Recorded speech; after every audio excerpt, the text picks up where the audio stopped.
काम करता करता आमच्या फुले साहेबांना सुद्धा प्लेगची लागण झाली. त्यांचा उजवा हात निकामी झाला. उजवा हात काम करू शकत नव्हता. किती त्याग करायचा मला सांगा. कुणासाठी? या समाजासाठी. कोणता समाज? आज समाज फुले साहेबांचं नाव घेतलं की फक्त एका जातीपुरतं मर्यादित करतो. मागच्या महिन्यामध्ये तेलंगणामध्ये फुले साहेबांचा पुतळा बसवताना तिथल्या लोकांनी विरोध केला, बसवू नका म्हणून. या समाजासाठी आमच्या फुले साहेबांनी लोकांना खांद्यावर घेतलं. प्लेग झालेल्या लोकांचा प्रथम उपचार केला. स्वतः रूप आपल्या अंगावर घेतला. उजवा हात त्यांचा काम करत नव्हता, लिहिता येत नव्हतं. सार्वजनिक सत्य धर्म नावाचा शेवटचा त्यांनी ग्रंथ आपल्या डाव्या हाताने लिहिला आणि समाजाला सांगितलं शिक्षित व्हा, समाजाला सांगितलं एकत्रित व्हा, अनिष्ट चालीपासून दूर व्हा.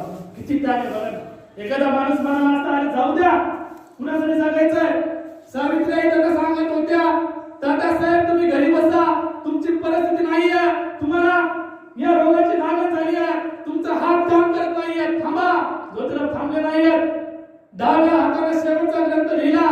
या समाजाची शेवटपर्यंत सेवा करत राहिले. 1941 ला नाशिक मध्ये डॉक्टर बाबासाहेब आंबेडकर जेव्हा झाले होते त्यावेळेस त्यांनी स्वतः म्हटलं होतं की मी जे एकमेव असा राहिलोय जो ज्योतिरावांच्या विचारांशी प्रामाणिक आहे. त्यांना सुद्धा ही तळमळ त्या काळामध्ये दिसली होती की अरे आमचा ज्योतिराव या समाजासाठी मेले. आमच्या ज्योतिरावांनी या देशामध्ये कधी नाही घडलेली क्रांती केली.